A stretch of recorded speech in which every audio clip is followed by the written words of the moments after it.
Okay, ಮತ್ತೆ ಸಾಕಷ್ಟು ಸುದ್ದಿ ಇವೆ ಚಿರಂಜೀವಿ, ನಾನು ನೀನು ಸೇರಿ ಅವುಗಳನ್ನ ಹೇಳೋಣ. ಆದರೆ ಆವಾಗಲೇ ನಾನು ನಿನ್ನ ಕೇಳಿದಾಗ ಮುಂದೆ ಏನಾಗ್ತೀನಿ ಅಂದರೆ IFS ಆಗ್ತೀನಿ ಅಂತ ಭಾಳ ದೊಡ್ಡ ಕನಸಿದೆ.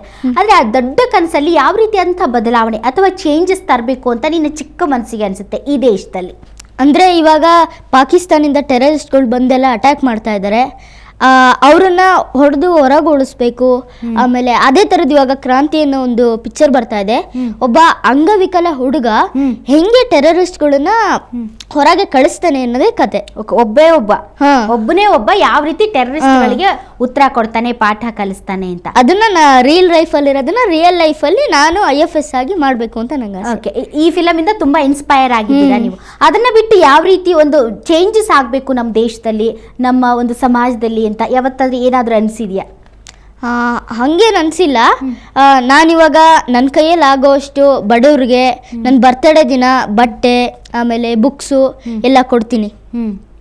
ಓಕೆ, ಬಡವರಿಗೆ ಸ್ಪಂದಿಸ್ತೀಯಾ? ಅಷ್ಟೇ ಅಲ್ಲ, ಮೇನ್ ಪಾಕಿಸ್ತಾನದಿಂದ ಯಾರಾದರೂ ಟೆರರಿಸ್ಟ್ ಬಂದರೆ ಅವ್ರನ್ನ ಹೆಂಗೆ ಹೊರಗಟ್ಟೋದು ಅನ್ನೋದ್ರ ಬಗ್ಗೆ ಯೋಚನೆ ಮಾಡ್ತೀಯ IFS ಆದಮೇಲೆ.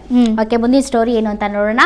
ಅಕ್ರಮ ಗಣಿ ಹಗರಣದ ಪ್ರಮುಖ ಆರೋಪಿ ಗಾಲಿ ಜನಾರ್ದನ ರೆಡ್ಡಿ ನ್ಯಾಯಾಂಗ ಬಂಧನ ಅವಧಿ ನವೆಂಬರ್ 28ರವರೆಗೆ ವಿಸ್ತರಣೆಗೊಂಡಿದೆ. ಹೀಗಾಗಿ ರೆಡ್ಡಿಗೆ ಸದ್ಯಕ್ಕಂತೂ ಬಿಡುಗಡೆಯ ಭಾಗ್ಯ ಇಲ್ಲ.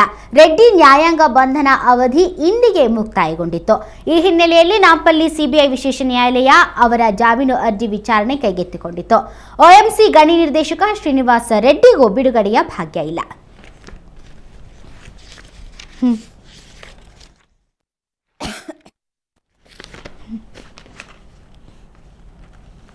ಮದ್ಯದ ದೊರೆ ವಿಜಯ್ ಮಲ್ಯ ಒಡೆತನದ ಕಿಂಗ್ ಫಿಶರ್ ಏರ್ಲೈನ್ಸ್ ಈಗ ತುಂಬ ಲಾಸ್ನಲ್ಲಿದೆ.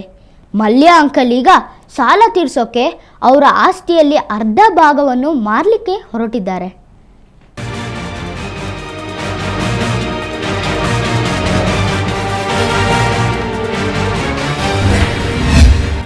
ನಷ್ಟದ ಸುಳಿಯಲ್ಲಿ ಕಿಂಗ್ಫಿಶರ್ ಏರ್ಲೈನ್ಸ್ ಕಂಪನಿ ಷೇರು ಬೆಲೆಯಲ್ಲಿ ಗಣನೀಯ ಇಳಿಕೆ.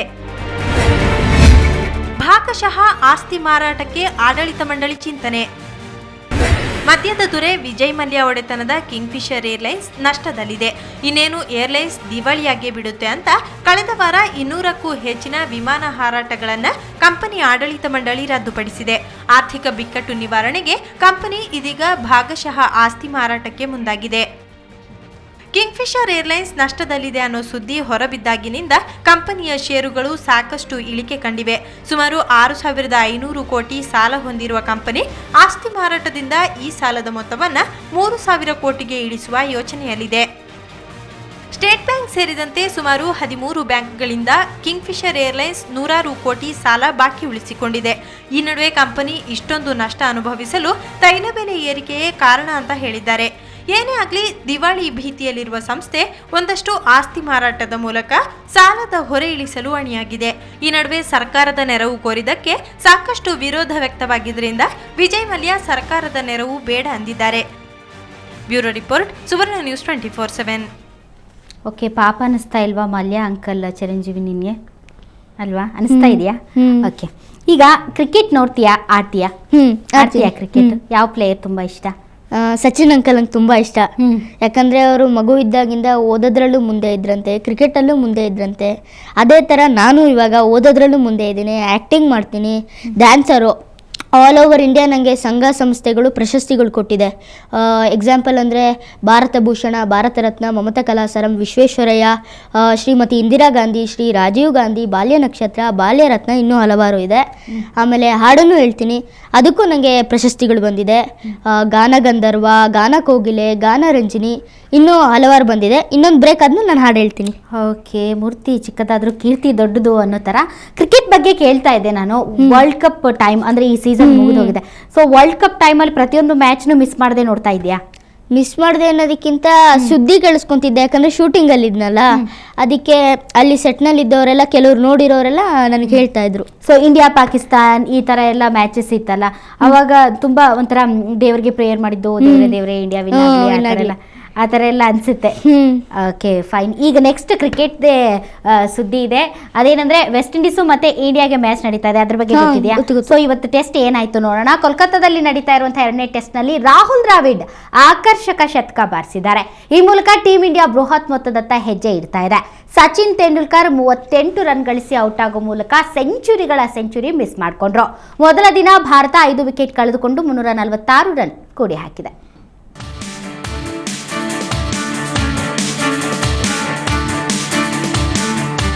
ಭಾರತದ ಕ್ರಿಕೆಟ್ ಕಾಶಿ ಈಡನ್ ಗಾರ್ಡನ್ ಸ್ಟೇಡಿಯಂನಲ್ಲಿ ಮೊದಲ ದಿನವೇ ರನ್ ಹೊಳೆ ಹರಿಯಿತು. ಭಾರತೀಯರು ಮೊದಲ ದಿನದ ಗೌರವ ಪಡೆದರು. ಟಾಸ್ ಗೆದ್ದು ಮೊದಲು ಬ್ಯಾಟಿಂಗ್ ಮಾಡಲಿಳಿದ ಟೀಂ ಇಂಡಿಯಾಗೆ ವೀರೇಂದ್ರ ಸೆಹವಾಗ್ ಮತ್ತು ಗೌತಮ್ ಗಂಭೀರ್ ಅಬ್ಬರದ ಆರಂಭ ಒದಗಿಸಿಕೊಟ್ರು. ಪಟಪಟನೆ ಬೌಂಡರಿ ಬಾರಿಸುವ ಮೂಲಕ ಇವರಿಬ್ಬರು ಮೊದಲ ವಿಕೆಟ್ಗೆ 66 ರನ್ ಕೂಡಿ ಹಾಕಿದ್ರು.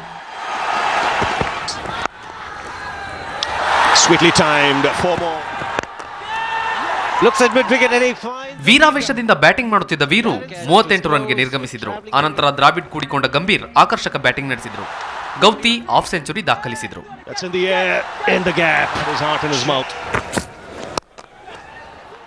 ಆದರೆ ಗೌತಮ್ 65 ರನ್ಗೆ ಔಟ್ ಆದ್ರು. ಅಲ್ಲಿಂದ ಕ್ರಿಕೆಟ್ ದೇವರು ಜೊತೆಯಾದ ರಾಹುಲ್ ಇನ್ನಿಂಗ್ಸ್ ಬೆಳೆಸಿದ್ರು. ಸಚಿನ್ ಬೌಂಡರಿ ಮೂಲಕ ತನ್ನ ಖಾತೆ ತೆರೆದ್ರು. ನೈಜ ಆಟವಾಡುವ ಮೂಲಕ ಸರಾಗವಾಗಿ bat ಬೀಸಿದ್ರು. Expect from a batsman number 3 depends on what attacks you have. Lovely shot this, easing it through the... Tendulkar ಮತ್ತೊಮ್ಮೆ ಶತಕದಿಂದ ವಂಚಿತರಾದರು. ಮತ್ತೆ ದೇವೇಂದ್ರ ಬಿಶುಗೆ ವಿಕೆಟ್ ಒಪ್ಪಿಸಿದ್ರು. ಬಳಿಕ ದ್ರಾವಿಡ್ ಲಕ್ಷ್ಮಣರ ಜುಗಲ್ಬಂದಿ ಸ್ಟಾರ್ಟ್ ಆಯಿತು. ಈ ಜೋಡಿ ಕೂಡಿಕೊಳ್ಳುತ್ತಿದ್ದಂತೆ ಕೆರಿಬಿಯನ್ ದೊರೆಗಳಿಗೆ ಭಯ ಶುರುವಾಯಿತು. ಭರ್ಜರಿ ಹೊಡೆತಗಳ ಮೂಲಕ ಪ್ರೇಕ್ಷಕರನ್ನ ರಂಜಿಸಿದ್ರು. ದ್ರಾವಿಡ್ ಟೆಸ್ಟ್ ಕ್ರಿಕೆಟ್ನಲ್ಲಿ 36ನೇ ಶತಕ ಸಿಡಿಸಿ ಸಂಭ್ರಮಿಸಿದ್ರು. Century number 36 for Rahul Dravid. Dravid ಶತಕದ ಬೆನ್ನಲ್ಲೇ ವಿವಿಎಸ್ ಲಕ್ಷ್ಮಣ್ ಹಾಫ್ ಸೆಂಚುರಿ ದಾಖಲಿಸಿದ್ರು. ಬಳಿಕ ಮಹಾಗೋಡೆ 119 ರನ್ಗಳಿಗೆ ಕುಸಿದು ಬಿತ್ತು. ಅನಂತರ ನೈಟ್ ವಾಚ್ಮನ್ ಇಶಾಂತ್ ಶರ್ಮಾ ಮೊದಲ ಎಸೆತದಲ್ಲೇ ಔಟ್ ಆದರು. ಅಲ್ಲಿಗೆ ಮೊದಲ ದಿನದಾಟ ಸಹ ಅಂತ್ಯಗೊಳ್ತು. ಟೀಂ ಇಂಡಿಯಾ 5 ವಿಕೆಟ್ ಕಳೆದುಕೊಂಡು 346 ರನ್ ಗಳಿಸಿದೆ. ಎರಡನೇ ದಿನ ಉಳಿದ ಬ್ಯಾಟ್ಸ್ಮನ್ಗಳು ಉತ್ತಮವಾಗಿ ಬ್ಯಾಟಿಂಗ್ ನಡೆಸಿದರೆ ಭಾರತ ಬೃಹತ್ ಮೊತ್ತ ಕೂಡಿ ಹಾಕಲಿದೆ. ಸ್ಪೋರ್ಟ್ಸ್ ಬ್ಯೂರೋ ಸ್ವರ್ಣ ನ್ಯೂಸ್ 24/7. ಈಗ ಇವತ್ತಿನ ರಾಷ್ಟ್ರೀಯ ಸುದ್ದಿಗಳ ಒಂದು ಪಕ್ಷಿ ನೋಟ, ಕ್ವಿಕ್ ಲುಕ್.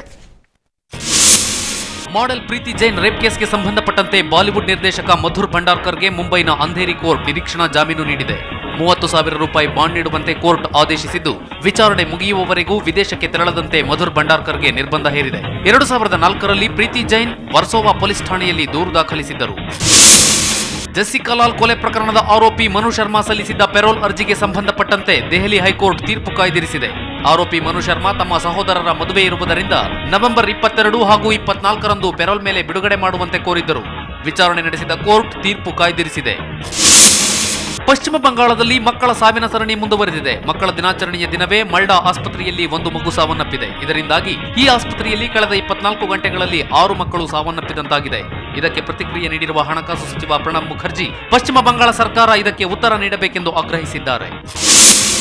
ನರ್ಸ್ ಬನ್ವಾರಿ ದೇವಿ ನಾಪತ್ತೆ ಪ್ರಕರಣದ ತನಿಖೆಯನ್ನ ತ್ವರಿತಗತಿಯಲ್ಲಿ ಮಾಡುವಂತೆ ರಾಜಸ್ಥಾನ ಹೈಕೋರ್ಟ್ ಸಿಬಿಐಗೆ ಸೂಚಿಸಿದೆ. ತನಿಖೆ ನಿಧಾನಗತಿಯಲ್ಲಿ ನಡೆಯುತ್ತಿರುವುದರಿಂದ ಅಸಮಾಧಾನ ವ್ಯಕ್ತಪಡಿಸಿದ ಕೋರ್ಟ್ 10 ದಿನಗಳೊಳಗೆ ವರದಿ ನೀಡುವಂತೆ ಸೂಚಿಸಿದೆ. ಅಕ್ಕ, ಇನ್ನೊಂದು ಖುಷಿಯಾದ ಸುದ್ದಿ ಏನ್ ಗೊತ್ತಾ? ನಾನೊಂದು ಏಕಮೇವ ಅಂತ ಚಿತ್ರ ಮಾಡಿದ್ದೆ. 9 ರಿಂದ 90 ವರ್ಷದ ಒಳಗೆ ಅಷ್ಟು ಪಾತ್ರಗಳನ್ನು ನಾನು ಮಾಡಿದ್ದೆ.